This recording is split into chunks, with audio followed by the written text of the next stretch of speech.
સેલ્વી પંકજમ અને વાર્તા નાયકની વચ્ચે વાતચીતનો સંવાદ શરૂ થાય એની વાત નવલિકામાં છે.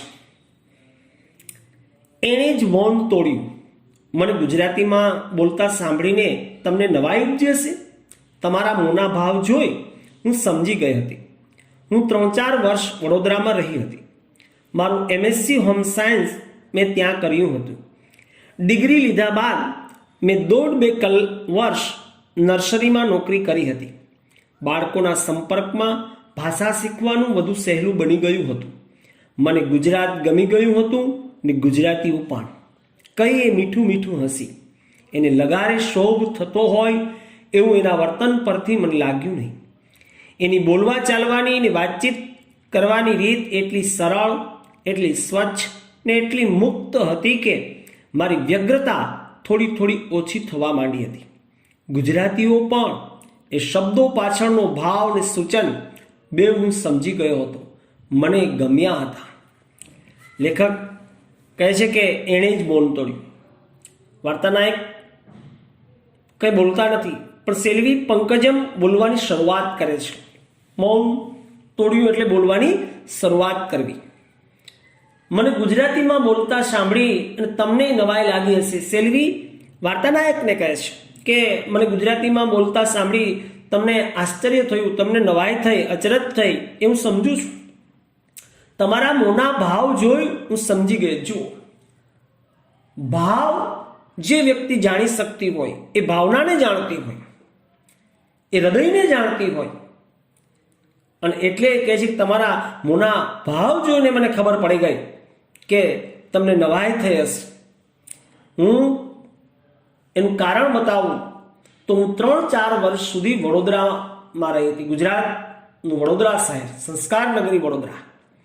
અને મારું MSc હોમ સાયન્સ એટલે કે હોમ સાયન્સ એટલે ગૃહ વિજ્ઞાન. ગૃહ વિજ્ઞાનમાં MSc માસ્ટર ઓફ સાયન્સ, બરાબર. એટલે એ એમ કહેવા માંગે છે કે ગૃહ વિજ્ઞાનની અંદર હું અનુસ્નાતક, ગુજરાતીમાં એને અનુસ્નાતક કહેવાય. બેચલર હોય, કોલેજ પૂરી કરો તો સ્નાતક, કોલેજ પછીના 2 વર્ષ માસ્ટરના હોય એ અનુસ્નાતક કહેવાય. એટલે મેં મારો ગૃહ વિજ્ઞાન હોમ સાયન્સમાં માસ્ટર ઓફ સાયન્સ મેં વડોદરામાં કર્યું. અને વડોદરામાં મેં આ ગૃહ વિજ્ઞાનની અનુસ્નાતકની ડિગ્રી લઈ. ડિગ્રી એટલે ઉપાધિ, પદવી. મેં 1.5-2 વર્ષ નર્સરીમાં, નર્સરી એટલે બાલવાટી બીજા અર્થમાં આપણે કહીએ છીએ, બરાબર. આંગણવાડી, બાલવાડી એ શરૂઆતનું જે શિક્ષણ છે એ નર્સરીનું. તો નર્સરીમાં મેં બાલવાડીમાં નોકરી કરી હતી અને બાળકોના સંપર્કમાં ભાષા શીખવાનું વધુ સહેલું બની ગયું. નાના નાના બાળકો આવે, એ કાલી ગેલી ભાષા બોલે અને એની સાથે હું પણ ધીમે ધીમે અમુક શબ્દો બોલતી. બાળકોની જેમ હું પણ બોલવામાં બાળક હતી.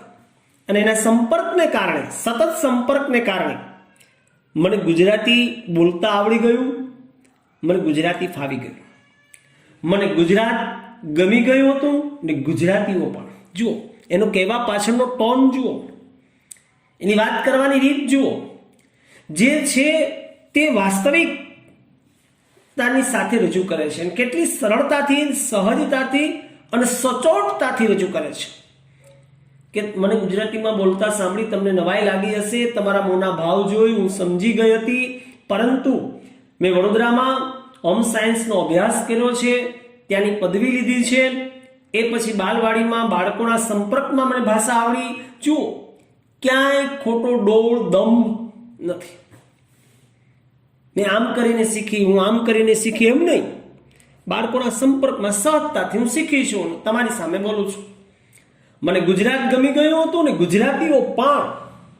એનો કહેવા પાછળનો ભાવ ને સૂચન લેખક કહે છે કે આવું કહીને મીઠું મીઠું હશે. મને ગુજરાત ગમે છે અને તમારા જેવા ગુજરાતીઓ પણ, એમ કહેવા માંગે છે. એને લગારે, લગારે સમાનાર્થી શબ્દ થાય જરા પણ. શોભ એટલે સંકોચ.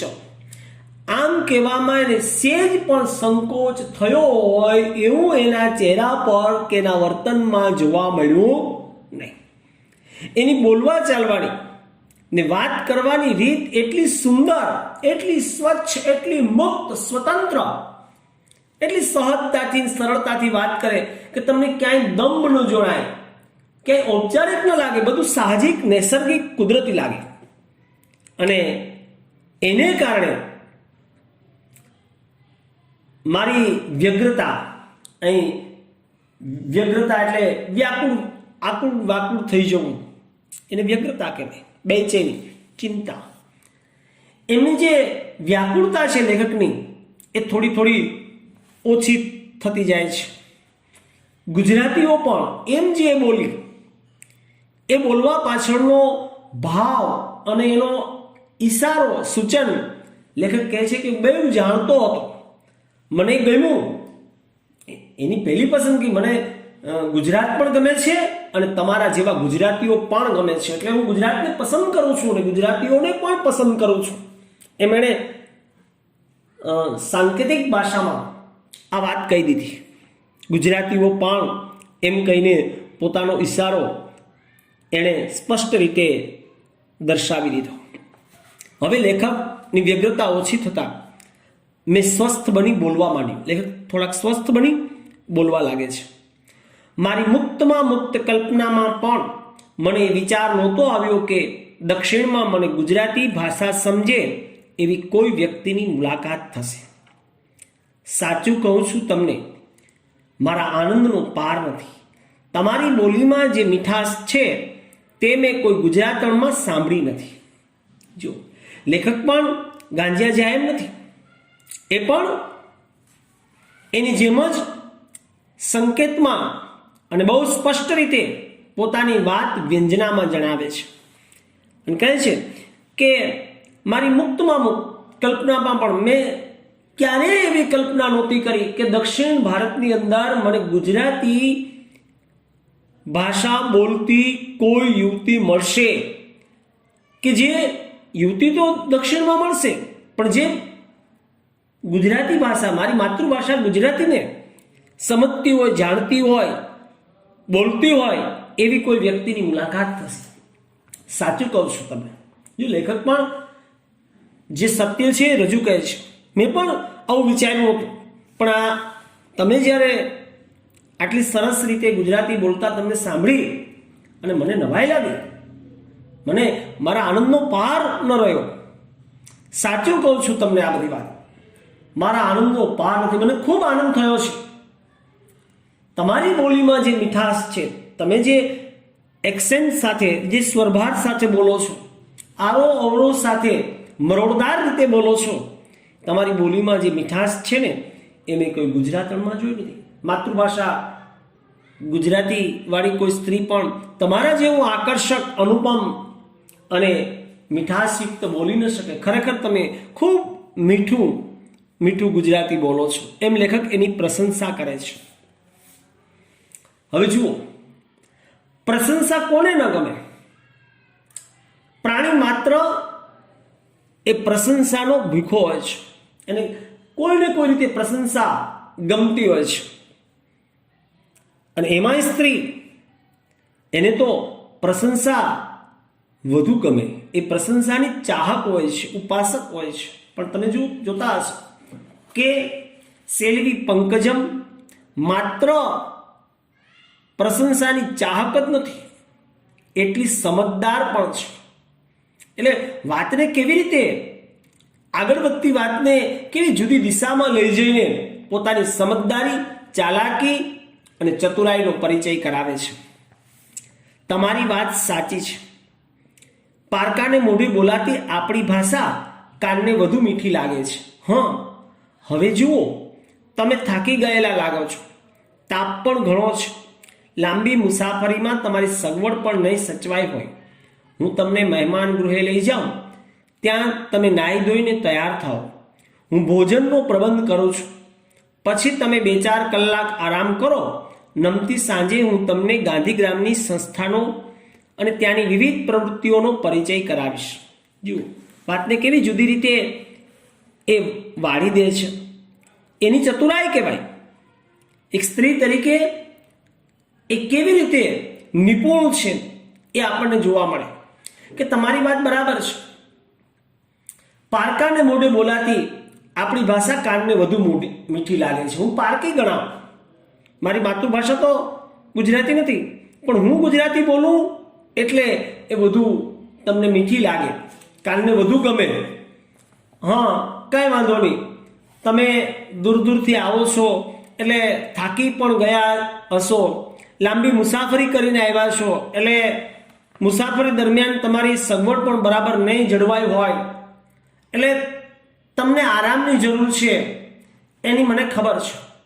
હું તમારો વિચાર કરું છું.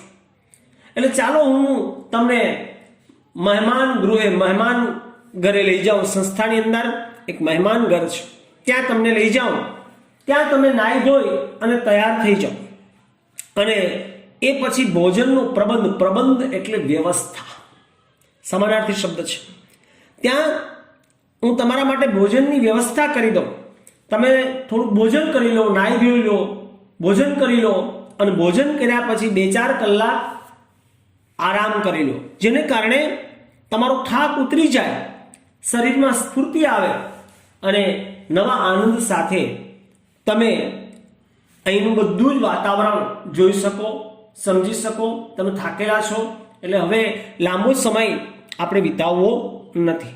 નમતી સાંજે એટલે બપોર પછીના સમયે રોંઢા ટાણે હું તમને ગાંધીગ્રામની સંસ્થાઓનો, આ ગાંધીગ્રામની અંદર કેવી સંસ્થાઓ ચાલી રહી છે અને એ સંસ્થાઓની અંદર કેવા પ્રકારની પ્રવૃત્તિઓ કરાવવામાં આવે છે એનો સંપૂર્ણ પરિચય હું તમને કરાવીશ. એક પછી એક ક્રિયાઓ પતાવતા હું પંકજમની સ્મૃતિમાં ગાયબ થઈ ગયો. મને લાગ્યું કે મારી હસ્તી ખોવાઈ ગઈ છે. એનું મોં, એનું રૂપ, એના હાવભાવ, એના બોલ, એની ચાલ, એની આગવી રીતો, એ માત્ર એ કેવી મુક્ત, કેવી સાદી, કેવી સીધી, કેવી નિખાલસ, ક્યાંય ખોટી શરમ નહીં, કોઈ ખોટો દંભ નહીં, કશી છેતરામણી ચાલાકી નહીં. ઉઘાડી ચોપડી જોઈ લો, વાંચી લો, સમજી લો. લેખક એ સેલ્વી પંકજમના પ્રેમમાં પડી જાય છે. એક પછી એક ક્રિયાઓ પૂરી કરીને લેખક પંકજમની યાદમાં અદૃશ્ય થઈ જાય. ગાયબ થઈ જવું એટલે અદૃશ્ય થઈ જાય છે, ખોવાઈ જાય છે. એને લાગ્યું કે મારી હસ્તી ખોવાઈ ગઈ. પોતાની હૈયાતી, પોતાનું અસ્તિત્વ જાણે કે સેલ્વી પંકજમમાં ઓગળી ગયું. એમને સેલ્વી પંકજમ તરફ એક આગવો પ્રેમ જન્મે છે. કેટલું સુંદર એનું મોં છે, એમનો ચહેરો છે, એનું રૂપ કેટલું પ્રભાવશાળી, એના હાવભાવ કેટલા આબેહૂબ અને નયનરમ્ય છે. એના બોલવા ચાલવાની એમની રીત કેટલી મધુર અને મનમોહક છે. એની ચાલ, એની આગવી રીતો, આદર સત્કાર કરવાની રીત, વાળમાં વેણી નાખવાની રીત, પાણીનો ગ્લાસ મૂકવાની રીત, તકિયા ગોઠવવાની એની રીત, આ કેટલી અલગ પ્રકારની, અનોખી અને મનમાં વસી જાય એવી આનંદપ્રદ છે.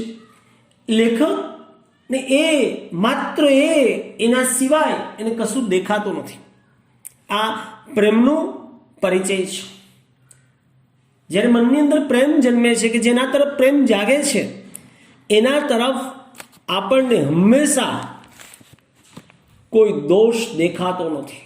બધું જ સુંદર લાગે, ચૈતન્યમય લાગે, ઉર્જામય લાગે. ત્યારે સમજવું કે આપણી અંદર પ્રેમનો ઉદ્ભવ થયો છે. પંકજમની દરેક બાબતો લેખકને આકર્ષે છે, લેખકને ગમે છે, લેખકને એના તરફ અહોભાવ જાગે છે. એ જ બતાવે છે કે લેખક પંકજમના પ્રેમમાં પડી ગયા છે. એ કેવી સરળ છે, કેટલી સીધી છે, સાદી છે, કેટલી નિખાસ, દરેક વાત કેટલી સહજતાથી કરે છે. ક્યાંય ખોટી શરમ નથી કહેવામાં, કોઈ વાત કરમ. અને ગુજરાત ગમી ગયું ને ગુજરાતીઓ પણ બહુ સરળતાથી એણે કહી દીધું. અને કોઈ દંભ નહીં, બરાબર, જે છે તે દેખાડો કંઈ નહીં, કોઈને છેતરવાની કે કપટ કરવાની એનામાં વૃત્તિ નથી. જાણે ઉઘાડી ચોપડી ન હોય એટલી જ પારદર્શક એ એનું વ્યક્તિત્વ ધરાવે છે. આમ મનોમન લેખક એ સેલ્વી તરફ એક આગવો આદર અને પ્રેમભાવ એના મનની અંદર જાગે છે. ત્યાં એક શંકા ઉઠી, રે ભાઈ તું તો પ્રેમમાં પડી ગયો, પણ એનું શું, તું એને સ્વીકાર્ય બનશે? થોડી બેચેની થઈ, વિચારોમાં અટવાતા મને ગાઢ ઊંઘ આવી ગઈ. ત્યાં એક શંકા ઉઠી, મનની અંદર એક શંકા જન્મી, શક ગયો કે ભાઈ તું તો એના પ્રેમમાં પડી ગયો, પણ તને એ યુવતી પસંદ કરશે એ જાણ્યું છે? તને તો પંકજમ ખૂબ ગમી ગઈ છે, પણ પંકજમને પણ તો એટલો જ ગમવો જોઈએ ને, એવી શંકા જાગી. એનું શું? એટલે થોડીક બેચેની થઈ, વ્યગ્રતા થઈ.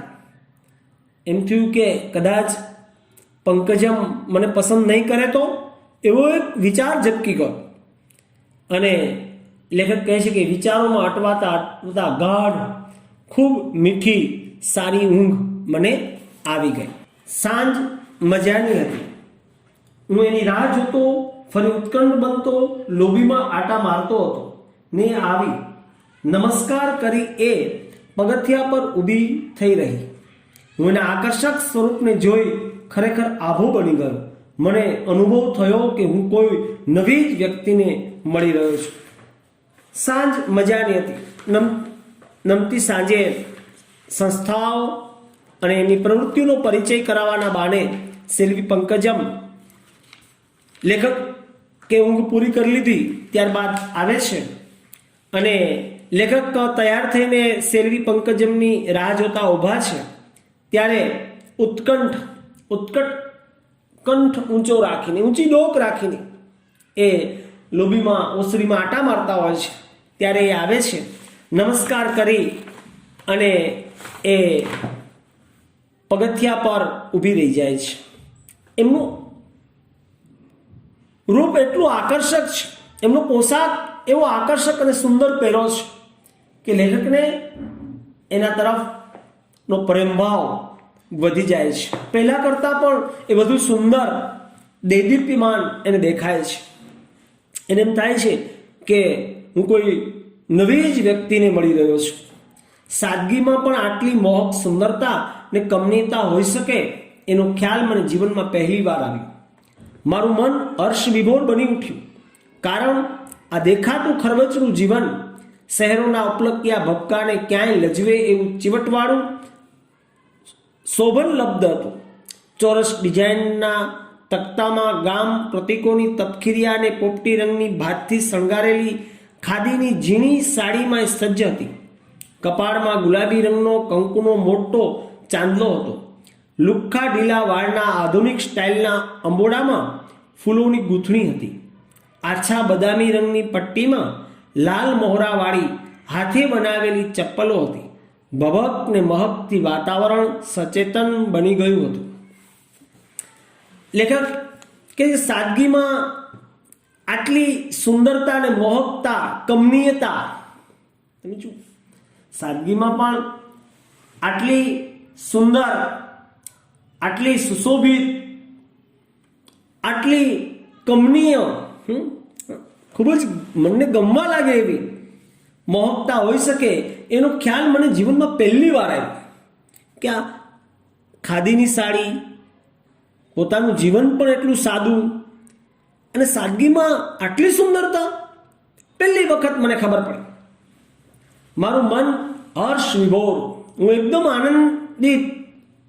આનંદથી તરબોળ બની ગયો એનું આવું ખૂબ જ સુંદર નાજુક નમૂનું સ્વરૂપ જોઈને. કારણ આ દેખાતું ખરબચડું જીવન, ગ્રામ્ય જીવન ઉપરથી ખરબચડું દેખાય છે, પણ શહેરના જે ઉપલક્યા દેખાતા ભપકા ને લજવે, ક્યાંય લજવે એવું ચીવટવાળું શોભન લબ્ધ હતું. પણ શહેરોના ભપકા કરતાં એ ખૂબ સુંદર છે, સારું છે. ગ્રામ્ય જીવન ઉપરથી તમને ભલે ખરબચડું લાગે પણ અંદરથી લીસું છે. જ્યારે શહેરી જીવન ઉપરથી ભબકાવાળું, આંજી નાખે એવું, પણ અંદરથી માંજે એવું નથી હોતું. શોભનલબ્ધ નથી, સુંદરતાથી સભર નથી. અહીં તો ચહેરા પર દંભ રાખીને સૌ વ્યવહાર કરતા હોય છે. અહીં તો નિખાલસતા હોતી નથી, ચાલાકી હોય છે, બીજાને છેતરવાડી. અને એ જોઈને લેખકને થાય છે કે શહેરના વાતાવરણ કરતાં અહીંનું વાતાવરણ દેખીતી રીતે ભલે નિમ્ન ગણાતું હોય, સામાન્ય ગણાતું હોય, પણ ખરેખર એ ઉચ્ચતમ છે. એણે ચોરસ ડિઝાઇનના તકતામાં ગ્રામ્ય પ્રતીકોવાળી તપકીરિયા રંગની ને પોપટી રંગની ભાતથી શણગારેલી સાડી પહેરી છે. કપાળમાં ગુલાબી રંગનો ચાંદલો છે. કારણ કે સેલ્વી પંકજમનું ચરિત્ર ચિત્રણ કરો આવો પ્રશ્ન પૂછાય ત્યારે એણે કેવા પ્રકારનો લિબાસ, પોશાક ધારણ કરેલો હતો, કેવી સાડી ધારણ કરી હતી. ગ્રામ્ય પ્રતીકો અને તપકીરિયા ને પોપટી રંગની ભાતવાળી ખાદીની સાડી, કપાળમાં ગુલાબી રંગનો કંકુનો મોટો ચાંદલો કરેલો હતો. લુખ્ખા ઢીલા વાળના આધુનિક સ્ટાઇલના અંબોડામાં ફૂલોની ગૂંથણી હતી. અંબોડો વાળેલો હોય પણ વાળ થોડા ઢીલા રાખેલા, એટલે ગરદન પર અંબોડો ઝૂકેલો હોય એ રીતે, અને એમાં ફૂલોની ગૂંથણી કરેલી હતી. અમે દક્ષિણ ભારતની અંદર વેણી અને ફૂલો ગૂંથવા અને નાખવાની પરંપરા બહેનોમાં વધુ હોય છે. આછા બદામી રંગની પટ્ટીમાં લાલ મોરાવાળી હાથે બનાવેલી ચંપલો હતી. હવે જો ચપ્પલો કેવી છે, હાથે બનાવેલી એ ચંપલો છે. ભભક ને મહકથી વાતાવરણ એકદમ ચેતનયુક્ત બની જાય છે. એક તો મોગરાની સુગંધ, આકર્ષક અને સુંદર પોશાક ધારણ કરેલું આકર્ષક વ્યક્તિત્વ, આ બધાને કારણે વાતાવરણ જીવતું જાગતું બની જાય છે. લેખક આગળ કહે છે, કંઈક બોલવાનું, એની પ્રશંસા કરવાનું, એને આનંદિત બનાવવાનું મન થઈ ઉઠ્યું. આવું બધું જોઈને કંઈક બોલવાનું, કંઈક એની પ્રશંસા, એના વખાણ કરવાનું અને પંકજમને આનંદિત બનાવવાનું મારા મનની અંદર ઈચ્છા જાગી ઉઠી. ખાદીની સાડી, ગ્રામ્ય વિસ્તાર, સાદા માણસો, આ બધું આટલું સુંદર હોઈ શકે, એમાં આટલી શોભા હોઈ શકે, એનો ખ્યાલ જો હું ગાંધીગ્રામ ન આવ્યો હોત તો મને જીવનમાં કદી ન આવત. ખરેખર આ સાડી તમને સરસ દીપે છે. લેખક એની કંઈક પ્રશંસા કરે અને સેલ્વી પંકજમને આનંદિત કરવા માટે, સેલ્વી પંકજમને પ્રભાવિત કરવા માટે એ બોલે છે કે ખાદીની સાડી, આ ગ્રામ્ય વિસ્તાર, અહીંના સાદા માણસો, આ બધામાં પણ બારોબાર સુંદરતા રહેલી છે. એ બધા જ ખૂબ જ આનંદમય લાગે છે. એનો ખ્યાલ હું મુંબઈ છોડીને આ ગાંધીગ્રામના વિરાન પ્રદેશમાં, આ ગામડી પ્રદેશમાં ન આવ્યો હોત તો મને ક્યારેય જિંદગીમાં ન આવે. ખરેખર મને એક નવો અને વાસ્તવિક અનુભવ અહીં આવવાને કારણે થયો. ખરેખર એમ વાત કરીને વાતને કેવી રીતે વાળે છે લેખક. ખરેખર આ સાડી તમને સરસ દીપે છે. ખરેખર આ સાડી તમને સુંદર લાગે છે. સાડી સુંદર લાગે છે અને સાડીને કારણે સાડી ધારણ કરેલી વ્યક્તિ પણ સુંદર લાગે છે, દીપે છે, શોભે છે. તમે સાડીમાં ખૂબ સુંદર દેખાવ છો એમ એની પ્રશંસા કરે છે. એને થોડોક સંકોચ થયો, થોડી એ શરમાય. શરમ સ્ત્રીનું ઘરેણું છે અને એ લજ્જાને હું જોઈ રહ્યો, અને શરમને કારણે જે ભાવ એના ચહેરા ઉપર જોવા મળ્યો એ ભાવ લેખકને તૃપ્તિ કરાવે છે. પોતાને સંભાળી લઈએ બોલી. જુઓ, સામુ પ્રત્યુત્તર કે પોતાની જાતને સંભાળે છે. થોડીક શરમ ઉત્પન્ન થઈ, લજ્જા એના ચહેરા પર પ્રગટી કે તરત જ એ પોતાની જાતને સંભાળે છે, સ્વસ્થ બને છે અને કહે છે, હજુ તમે બધી નાની મોટી સંસ્થાઓની મુલાકાત લેશો અને એમની વિભિન્ન પ્રવૃત્તિઓથી પરિચિત થશો ત્યારે તમને એની મહાનતા સમજાશે. ચાલો તમને આ સંસ્થાનો પરિચય કરાવી દઉં. જુઓ, પોતાની પ્રશંસાને બાજુમાં રાખીને ગ્રામ્ય વિસ્તાર, સાદા માણસો એ વાતને મુદ્દો બનાવીને પંકજમ કેવી ચાલાકીથી એ વાતને આગળ લઈ જાય છે કે હજુ તમે એની નાની મોટી સંસ્થાઓની મુલાકાત લેશો, એમની અંદર ચાલતી જુદી જુદી વિભિન્ન એટલે જુદી જુદી પ્રવૃત્તિઓ છે એનો પરિચય મેળવશો, ત્યારે તમને ખબર પડશે કે આવા ગામઠી વિસ્તારમાં આવા અબુદ્ધ લોકોની વચ્ચે કેવું સુંદર કાર્ય આ સંસ્થાઓ દ્વારા થઈ રહ્યું છે, માણસો દ્વારા થઈ રહ્યું છે. એ બધું જાણશો ને ત્યારે તમને એની મહાનતાનો પરિચય થશે. અને ચાલો હું તમને એ સંસ્થાઓનો પરિચય કરાવું. પ્રશંસાને બાજુમાં રાખી સંસ્થાના પરિચય તરફ આગળ વધી જાય છે. અમે સાથોસાથ ચાલવા માંડ્યા. મારું મન આનંદના આવેગોથી ભરાવા માંડ્યું. એણે બોલવાનું ચાલુ રાખ્યું. અહીંની 4 મુખ્ય સંસ્થાઓ જોવા જેવી છે: family planning institute, rural agriculture institute, music and dance college અને છેલ્લે હોમ ફોર ડેસ્ટિટ્યૂટ ચિલ્ડ્રન. બીજા અનાથાશ્રમ જેવું નહીં હો, ખૂબ સાયન્ટિફિક ને સાયકોલોજીકલ રાહ પર ઊભું કરેલ. પંકજમ અહીંની જે સંસ્થાઓ છે એનો પરિચય કરાવે છે. એમાં કહે છે કે અહીંની મુખ્ય 4 સંસ્થાઓ જોવા જેવી છે. અને એમાં પ્રથમ સંસ્થા છે ફેમિલી પ્લાનિંગ ઇન્સ્ટિટ્યૂટ એટલે પરિવાર નિયોજન સંસ્થા.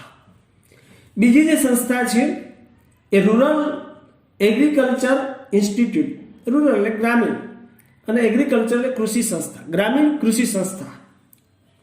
અને ત્રીજી સંસ્થા છે મ્યુઝિક એન્ડ ડાન્સ કોલેજ, સંગીત અને નૃત્યની વિદ્યાલય એટલે મહાવિદ્યાલય, કોલેજ એટલે મહાવિદ્યાલય. ચોથી સંસ્થા હોમ ફોર ડેસ્ટિટ્યૂટ ચિલ્ડ્રન એટલે અનાથ બાળકો માટેનું ગૃહ. જુઓ, આ અનાથ બાળકો માટેનું ગૃહ, આ 4 સંસ્થાઓ પરિવાર નિયોજન સંસ્થા, ગ્રામીણ કૃષિ સંસ્થા, સંગીત અને નૃત્યની મહાવિદ્યાલય અને અનાથ બાળકો માટેનું ઘર કે ગૃહ, આ 4 સંસ્થાઓ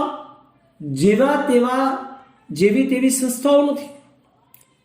બીજા અનાથાશ્રમ જેવું નહીં. અનાથાશ્રમ એટલે અનાથાશ્રમ એમ નહીં, ખૂબ સાયન્ટિફિક, વૈજ્ઞાનિક ને સાયકોલોજીકલ, મનોવૈજ્ઞાનિક રાહ પર ઢબ પર આખું વિકસિત કરાયું છે. વિજ્ઞાન અને મનોવિજ્ઞાનના સંયોગ આ સંસ્થામાં જોવા મળશે. એટલે કે શરીર અને મનની કેળવણી પર ખૂબ ભાર દેવાય છે. અત્યંત સુંદર જગ્યા છે. આ નાની ટેકરીઓની ગોદમાં સંતાયેલું આ ગામ કમનીય છે. એટલે કહે છે કે હું કહું છું કે અત્યંત સુંદર જગ્યા છે. આ જગ્યા ખૂબ જ સુંદર છે. નાની ટેકરીઓની ગોદમાં સંતાયેલું આ ગામ કમનીય છે. આપણને ધરાર ગમી જાય એવું ખૂબ જ મોહક છે. બધાને આ ગામ ગમી જાય છે. સેલ્વી બોલે છે કે તમને જ નહીં, અહીં આવનાર અને મુલાકાત લેનાર દરેકને આ ગામ ગમી જાય એવું છે. એની અંદર રહેતા માણસો પણ જુઓ, લેખકને મોકો મળે એટલે તરત જ એ પોતે ટોન મારીને વ્યંજનામાં પોતાનો ભાવ રજૂ કરી દે છે. જેમ સેલ્વી પંકજમે કહ્યું હતું ને કે મને ગુજરાત ગમી ગયું હતું ને ગુજરાતીઓ પણ, એમાં અહીં પણ લેખક કહે છે, સેલ્વી કહે છે કે બધાને આ ગામ ગમી જાય, ત્યારે લેખક કહે છે, વાર્તાનાયક કહે છે કે એની અંદર રહેતા માણસો પણ, એનું ગામ જ ગમી જાય એમ નથી, એની અંદર રહેતા તમારા જેવા માણસો પણ ગમી જાય એવા છે, ગમવા લાગે એવા છે. એનું મોં લાલચોળ બની ગયું. લાલચોળ કેમ બની ગયું? કારણ કે એ ભાવને પામી ગઈ. એ લજ્જાથી લાલચોળ બની ગયું, શરમ અને સંકોચથી લાલચોળ બની ગયું. એણે હાથ રૂમાલ મોં પર દબાવ્યો અને શું આવ્યું? એ ભાવને સે દબાવવાનો પ્રયાસ કર્યો. હું તો બચપણથી જ આની પ્રીતમાં છું, એટલે બાળપણથી જ મને તો આ ગામ પણ ગમે છે, એનું વાતાવરણ પણ ગમે છે, પ્રીતમાં છું, પ્રેમમાં છું. બીજા કેટલાય વિદેશીઓ અહીં સ્થિર થયા છે. 2-4 એક ઇન્સ્ટિટ્યૂટ એટલે સંસ્થામાં છે. મોન્ટેસોરી સાથે કામ કરી ચૂકેલા એક અંતેવાસી ડેસ્ટિટ્યૂટ હોમમાં છે. મોન્ટેસોરી એ શિક્ષણ એક પદ્ધતિ છે જેમાં ખૂબ જ વૈજ્ઞાનિક અને મનોવૈજ્ઞાનિક ઢબે બાળ કેળવણી આપવામાં આવે છે, શિક્ષણ આપવામાં આવે છે. વય કક્ષા અનુસાર, જુદી જુદી રમતો અનુસાર, જુદી જુદી ક્રિયાઓ દ્વારા, કૌશલ્યો દ્વારા વ્યક્તિની અંદર રહેલી સુસુપ્ત શક્તિઓની ખીલવણી કરવામાં આવે. આમ તો કેળવણી એટલે વ્યક્તિની અંદર રહેલા સુસુપ્ત જે વિચારો હોય એને બહાર પ્રકટીકરણ એટલે કેળવણી. કેળવણીનું કામ જ એ છે. સ્વામી વિવેકાનંદે એ જ વાત કરી કે વ્યક્તિની અંદર રહેલા સુસુપ્ત વિચારોનું પ્રકટીકરણ એટલે કેળવણી. અને આ સંસ્થા પણ દરેક વ્યક્તિની વય કક્ષા અનુસાર, એની બુદ્ધિમત્તા અનુસાર એની અંદર રહેલા કૌશલ્યોની ખીલવણી કરે અને એમના વ્યક્તિત્વને વધુને વધુ પાસાદાર, એમના વ્યક્તિત્વને વધુને વધુ ખીલવવાનો એક પ્રયત્ન થાય છે. એક સારા માણસ બનવાની અહીં કેળવણી આપવામાં આવે છે, જેને કારણે આવી વ્યક્તિઓને પણ પોતાનું જીવન હર્યું ભર્યું લાગે, પોતાનું જીવન સુંદર લાગે.